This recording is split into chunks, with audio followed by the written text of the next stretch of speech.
in the national championship game because what Houston did to Duke on Saturday night, which I was out of my mind, and we will get to. I'm still out of my mind about it. I don't believe it. To Florida doing literally the exact same thing to Houston down the stretch and winning the national championship because Clayton was the best player on that court Monday night when it mattered the most.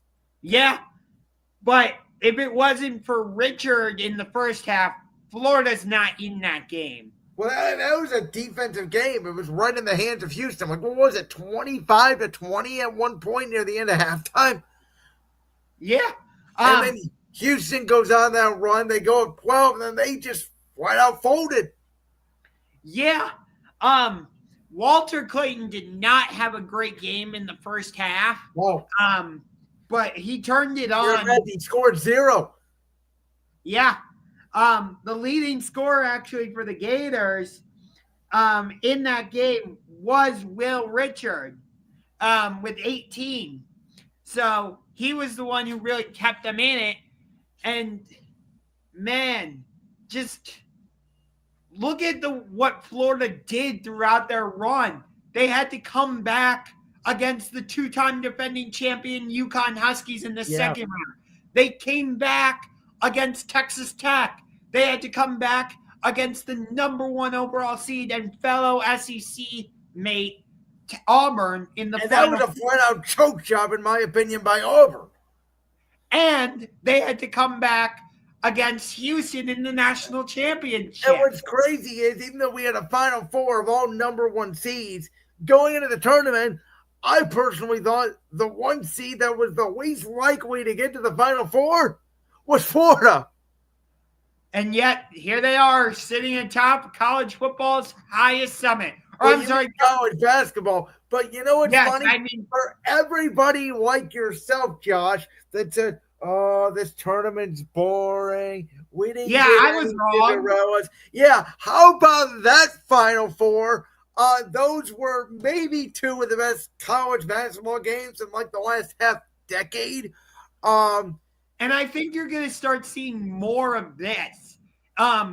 Maybe not necessarily like all of these close games and all that, but I think you're going to start seeing a lot less Cinderella runs from your Akrons or your St. Peters or your Oaklands, because you're going to start seeing these guys at mid-majors go into the transfer portal and end up at schools like Florida, Tennessee, Duke, North Carolina, Kansas, like these powerhouse, the premier. Yeah, it's going to turn into what college football basically is now, which I to be honest with you, I don't mind it. I think that the more talent we have in this tournament, the better watch it is. I got to give Florida a lot of credit because, like I said, at times in every game, like you said, Josh, they looked like that they were going to fall behind, and they just kept battling. And Walter Clayton, even though he didn't have a good game in the first half in the national championship game, when it mattered the most, and especially in the second half against Auburn, I mean, he flat out beat Auburn by himself in the second half practically. Just what an amazing player on that stage. I believe he had like the best Final Four game by any college basketball player in years, maybe ever, in terms of points scored, 34 points. Absolutely incredible. We'll get to Cooper Flagg in a minute. Oh my God. Oh, I that brought back memories for me of the Denver Nuggets last year at halftime of 20 against the T-Wolves. And remember when I came out here on Tuesday and said, this is how the game went for me. I got it. I got this. Maybe I don't got it. Oh, I really don't got this. But no, that's exactly what happened on Saturday night, because that was the worst loss for a team that I was indirectly rooting for without a rooting interest in my life. So the reason I brought up Cooper Flagg, he's undoubtedly going to be the number 1 pick, but I think based on his performance throughout this tournament and in the Final Four, And, of course, in the national championship, Walter Clayton said, hey, I need to be a top, not just a top 5 pick, top 3. I'll take it even a step further. He should be the number 2 pick in the draft. Boy, I don't know about that. I think he's going to be a very good NBA player. I don't know about transcendent NBA player the way Cooper Flagg is. But let me talk about Cooper Flagg, because I don't care if he was 18 years old. I don't care. This Duke team melted down when it mattered the most. And I know Houston played good defense, and I give them credit for it. But good defense does not stop you from not making a field goal the last 10 minutes of a basketball game. That was a total and utter choke job. Duke was up 14 points with 8 minutes to go. They were up 9 points with 2 minutes to go. They were up 6 points in college basketball with 30 seconds to go in the game. And they lost the game. This loss is on John Shire. It's on Cooper Flagg. It's on all the players. It's on all the coaches. But even with that, Josh, the score was 67-66. About 20 seconds left. Houston had just taken the lead. Duke had a chance to win the game and to still keep my bet of Duke winning the national championship alive. And Cooper Flagg got the ball. He went into the lane. He did a turnaround jump shot, and he barely grazed the rim. I don't care if the man is 18 years old and still should be a freaking senior in high school, for God's sakes. What we learned on Saturday night was, at least at this point in his young career, Cooper Flagg, as great as you are and as great as you probably will be in the NBA, does not yet have the clutch gene, because that was the shot to win the game, and Cooper Flagg flat out choked. So, based on what you're saying, I think your answer to the question on the screen is yes, he should return to Duke. I am going to answer this the smart way, because what Cooper Flagg should do in this world of NIL and transfer portal and all of the mess that we know in college sports, he should use his leverage with both Duke and the terrible ass teams that are going to be drafting in the NBA draft lottery, and say, fellers, I'm not making my decision until I find out who gets the number 1 pick. Drive up that price. Make Duke pay you even more money to potentially go back to Duke, or see what NBA team would be willing to, if you're in a situation where you don't want to go to this franchise, see what an NBA team would be willing to give up to get the number 1 pick. Because if I am Cooper Flagg, if Miami gets the number 1 pick, I'm going to the NBA. If Chicago gets the number 1 pick and they don't make the playoffs, I'm going to the NBA. If Philadelphia or San Antonio get the number 1 pick, I'm going to the NBA. But if the Charlotte Hornets, the Washington Wizards, the Sacramento Kings, if these terrible franchises that have been terrible for years and barely even know basketball exists take the number 1 pick, there is no way in hell I am going to one of those franchises, and I will return to Duke for a sophomore season. I will say, if he goes to the Utah Jazz, that would be interesting with him. Oh, no, I disagree. That's another place I'm not going. I'm not going to Utah. That would be an interesting pairing with him and Lauri Markkanen. Yeah, he would be the only guy there with unattractive free agents. Markkanen's a nice player. There's no chance in the Western Conference that team has a chance to win a championship. The only team in the West that excites me for him is San Antonio. Because I get Wemby. I get De'Aaron Fox. Hopefully they get a new coach sometime and the old man don't ruin them down there in San Antonio, and Greg Popovich, who just needs to stay away from that team forever at this point.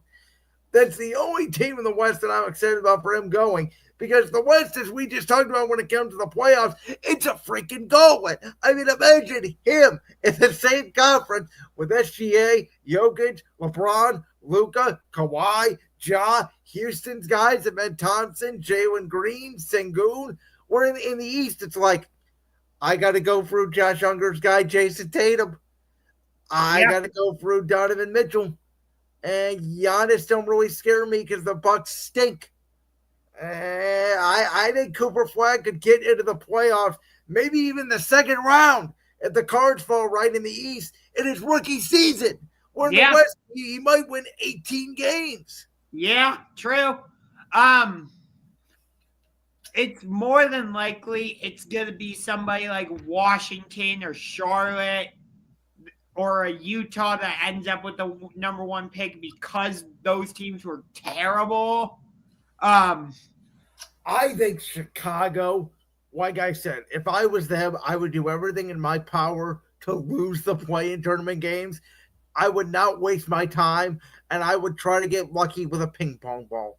And Yeah, Chicago. Because if Chicago gets in the playoffs, we would smoke them. That wouldn't even be. I think Cooper Flagg. Now you can make an argument. Oh, he'd be in the shadow of Michael Jordan. Jordan hasn't played there in over 20 years. The Bulls have stunk for the past decade ever since Derrick Rose got hurt. Derek. Okay, I got to. You brought him up, so I'm going to go off on this.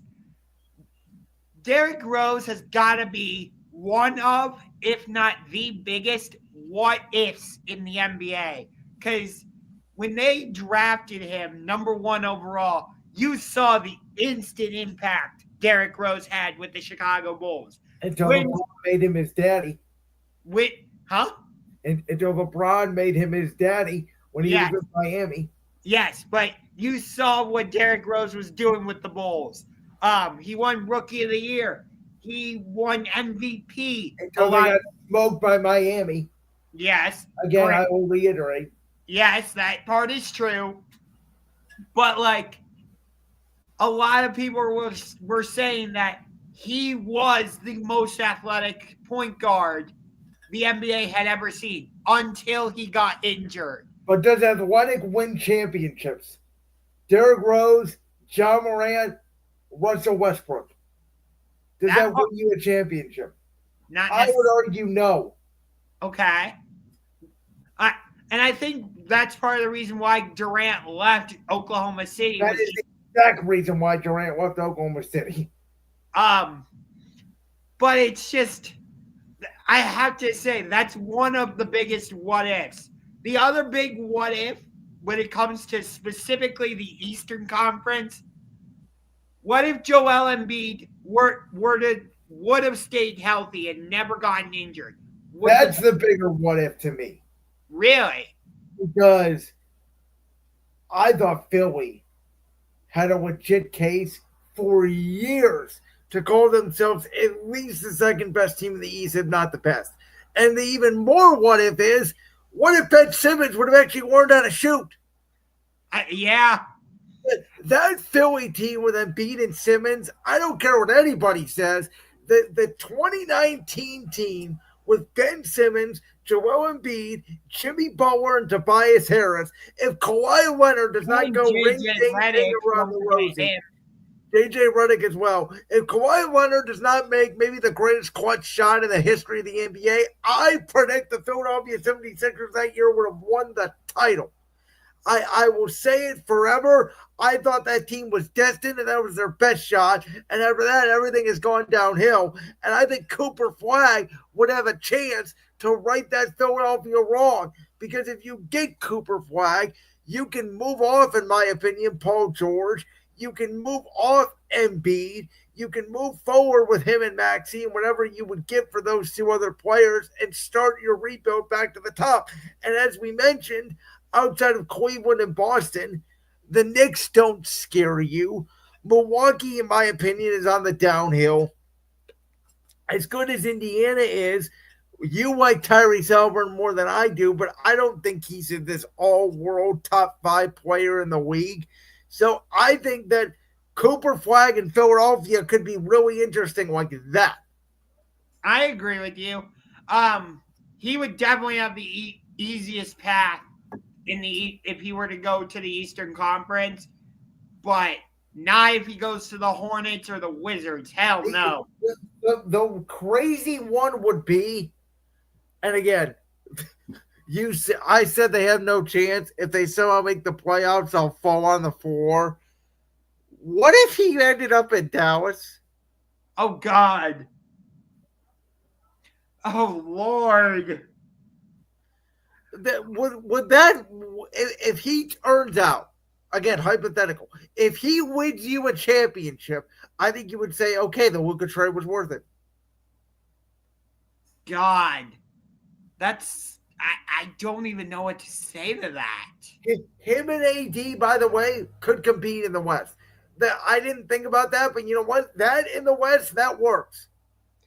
So, how about this one? It's unlikely to happen because they have Ant, but what if somehow Minnesota misses the playoffs? Well, aren't they locked in? Well, I guess they could lose both the 7, 8, and 9, 10 and miss it, I guess, theoretically, right? Yeah. Because they have a huge game tonight against the Memphis Grizzlies after blowing a 24-point lead against the Milwaukee Bucks. To answer your question, it's very unlikely. I would love to see it happen.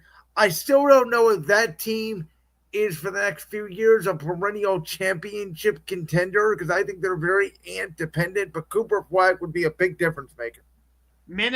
As of right now, Minnesota is 8th in the West. So they would play Oklahoma City, which I would take Oklahoma City in that series, probably in 5 or 6, to be honest with you. Yeah, the West is going to be interesting.